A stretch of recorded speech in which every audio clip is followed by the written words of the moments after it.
Hey everyone, we drove out here in a snowstorm to be in Belleville, Ontario to give you guys a tour of one of our clients' properties, which is a basement suite conversion. And here I have Coach Steve, who is from the area, who coached our client through the deal. So he's here to explain what we're seeing in this property.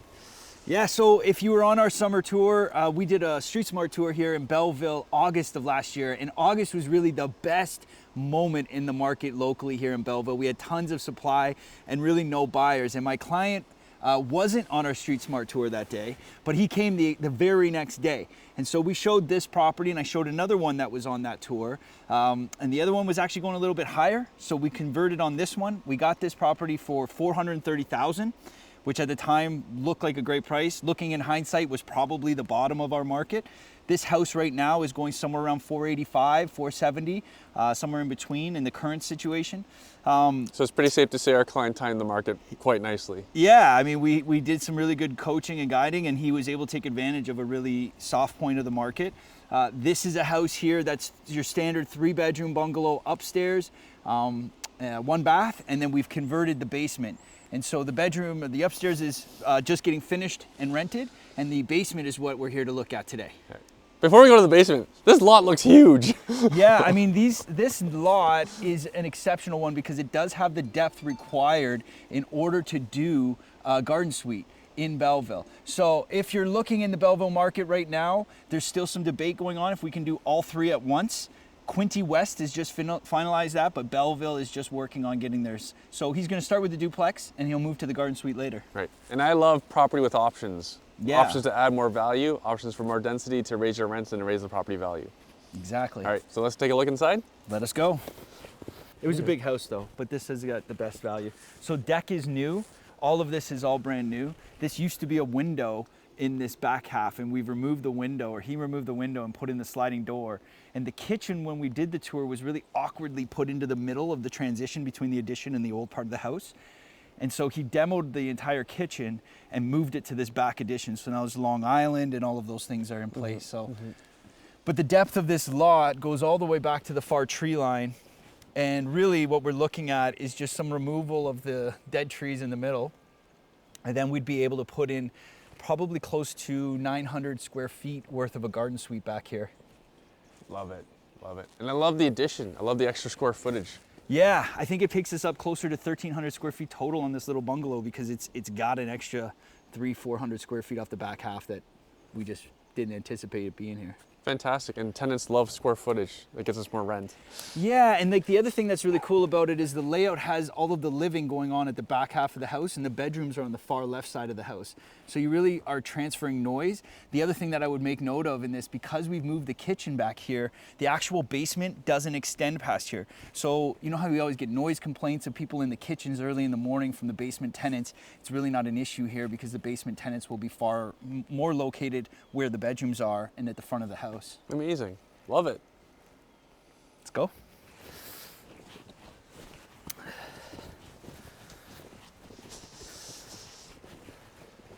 All right, so welcome to this basement. When my client purchased this property, or when our client purchased this property, this was a completely raw, unfinished basement.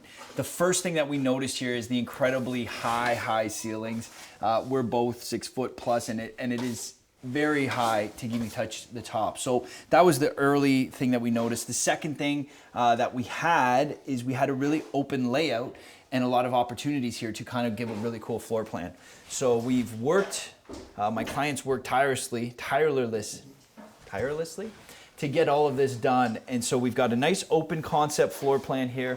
You can see that the main living space will be through this main area. The back room towards the back side here will be a brand new kitchen, and that kitchen, all the cabinets are what you're looking at here. That kitchen will also include an island that will be in the middle, and the living area will be over here. We've got 2 bedrooms in this layout towards the back of the property, and then the bathroom down the side. You're also going to notice we have brand new windows through the entire basement. So when we took over the property, the windows were in really rough shape, and we needed to add some light as well as a second point of egress for the windows. So that is what my client has added in, and all new lights and windows have been added to the property. We got the tapers and mudders here today that are doing a fantastic job.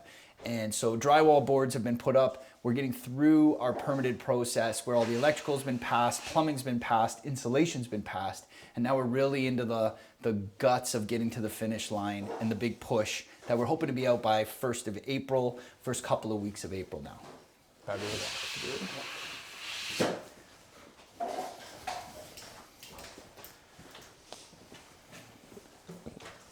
So bathroom to our left here will be set up. You'll have a full tub and inserted finished tiles with bathroom vanity and toilet to the side. It's actually a very spacious space. Back here behind us was where the old cold storage was, and so we debated using that space, but in the end closed it all off to give a really open concept for the bathroom, which in a lot of the basement apartments tends to be very tight, but here we are fitting 2 people and we've still got lots of room. So very good finish to this bathroom. Over our shoulder here as we walk out is our fully separated appliances for laundry, one upstairs as well as the lower level. And Ellie here, working the stilts, is getting all of our finishings done in our rear bedroom. This room is a little bit smaller than the other side, but relatively they're almost the exact same size. Closet to the left and finish. How big is this bedroom, Steve? I believe it's an 8 by 10. It's okay. Is the closet? And it's a pretty big closet. And it's a big closet, yep. Yeah, Ellie's work is more important than ours, so we'll get out of our way. And so this may look complicated for a beginner real estate investor, like the size of this renovation scope. Understand we are doing these all the time, and we can make always the referrals and the introductions to contractors for our clients. So it's not that bad. Yes. And we're here to help you too and answer any questions that you might have as we go through it. For example, here we are in the mechanical room. So this mechanical room was all pretty much existing and in this location. What my client has done here is we've got all of our fire rating and fire separation. In the actual living space, all of the drywall and fire separation, all the pot lights have all been boxed in and fire rated so that there's no transfer of fire. In this room, to avoid having to do the chaos of drywalling this upper ceiling, what we've done, or what he's done, is added 2 sprinkler heads directly here and one to the back side. And what that does is alleviate any worry or concern that fire will transfer between the joists from one level to the next, should there ever be an issue here. The other thing that's notable here, as per the code, is we have the kill switch for the furnace. So if there is ever any detection of smoke detectors from the interconnected smokes, this will turn the furnace system completely off, and everything will go to a safe mode, so there's no real transfer of smoke from level to level. So here's a pro tip. We have to let our tenants know, prospective tenants know, that there's this kill switch inside the furnace. So we suggest if they're going to smoke outside the property. You do not want to trigger this because, again, it'll turn off the furnace fan. And then people lose their heat and air conditioning. And nobody likes that. No.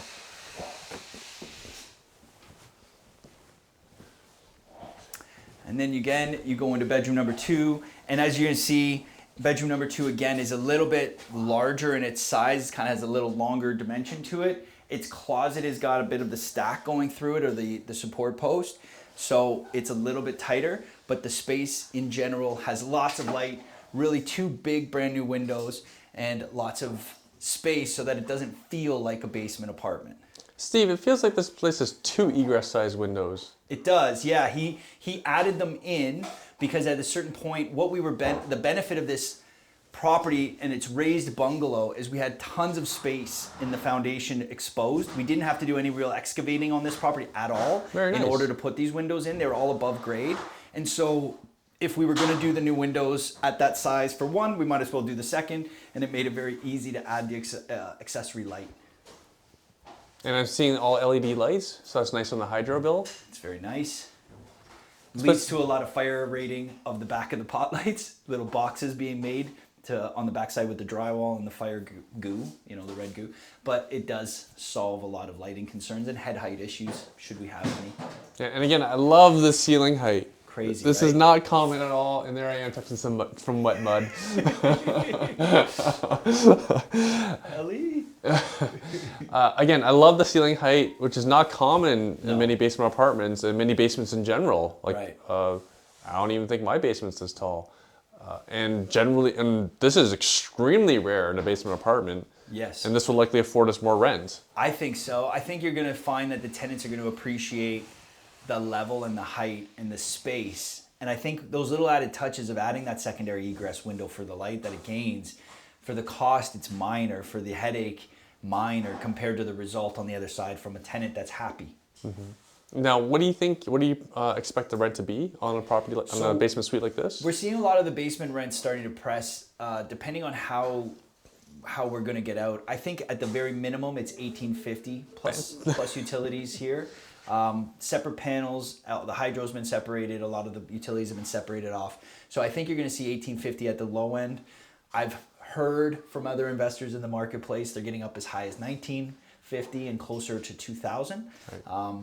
But we may have to incorporate some costs for water and things like that when they do that. So $1,850 is the number we're shooting for here. That is amazing. $1,850. This is going to likely be a premium 2-bedroom basement apartment. So that's where we're likely still conservative. But that is an amazing rent in a property that we're talking about. We entered in the 400, bought this house in the 400s. 430s, yeah. It's incredible. Right. And then on the upstairs, my client's done some exceptional upgrades to the kitchen, relocating the kitchen and putting some really good final touches there. I would anticipate on a conservative side doing about $2,100, $2,150 up there. But again, we're seeing numbers going up as high as 22 and 23. So conservatively, we're going to say 2,100 coming out of the top. Fabulous. Yeah. So the numbers on this property look really, really strong. We purchased this property at $430,000. All of the closing costs and everything included were right around $5,000 to $8,000 total for lawyer expenses and everything. We're into the renovation at this point, closer to $120,000. There's still some work to be completed, but we're looking like we're going to be in about $120,000 on this duplex conversion. And a substantial amount of money was spent upstairs as well, which isn't common in all of our renovations that we're seeing our clients do. When this property is a little bit odd because our client had approached this mortgage completely differently and did not actually take a general mortgage when he purchased the property, and then is looking to put a mortgage on it once the renovations and the clients and the tenants are in. So we've got some tentative numbers looking at a mortgage rate somewhere around $2,800 as a conservative number for what we'd be pulling out of this property. Our property taxes are about $2,600 for the year in this property. And we've got general expenses for property management at $200, and our general insurance of being somewhere around $250 to $300. So all in all, when all is said and done, we're gaming for somewhere around $500 to $600 of positive cash flow coming from this property, even with conservative rents and being a little conservative on our mortgage rate. The upside of a property like this is generally that when we're done refinance or renovating this property, a lot of the refinances we're seeing in the Belleville area for a duplex finished at this caliber is going to be somewhere north of $680. A lot of them have been coming in at $685 and even as high as $700, even though we haven't had a lot of sales of duplexes, purpose-built duplexes in the last 15 months. The quality of this finish will be far superior than any of the comps we've seen. I think generally what we're looking at is a property that has huge upside because of the backyard. We can be adding a garden suite in here, and a lot of the garden suite rentals that we're seeing in the marketplace right now are as high as $2,100 and $2,200 a month. The potential cost to build that is variable and can change, but we're always estimating somewhere between $200 to $300 a square foot for that build out. The upside of this property is that we've got future growth.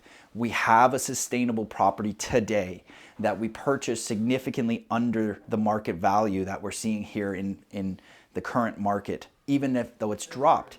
Belleville marketplace has dropped somewhere between 20 and 26% for this style house, which is a very depressed market price. So we've taken advantage of our depressed market price. We're on a lot with a lot of potential and upside, and we have a duplex that's going to be very easy to manage, run, and maintain for our client going forward. All in all, this is an exceptional deal and one that I would be proud to be part of at any moment. Thank you for watching. If you want to learn how to invest in real estate from scratch, my team teaches beginners how to use the #1 investment strategy strategy that I personally use in a virtual free training class every month. Go to investortraining.ca/YouTube to register for our next class. The link is also in the description as well. I publish at least 2 to 3 videos a week here, so subscribe if you want to keep learning from seasoned investors like myself and my guests. And if you're just starting out, feel free to ask questions and comment below, and I do the best to answer each of those comments and questions myself. Again, if you're ready to learn the nitty-gritty about real estate investing from a professional investor, register for our next virtual class. That's at investortraining.ca/YouTube. Thanks again for watching. See you in the next video.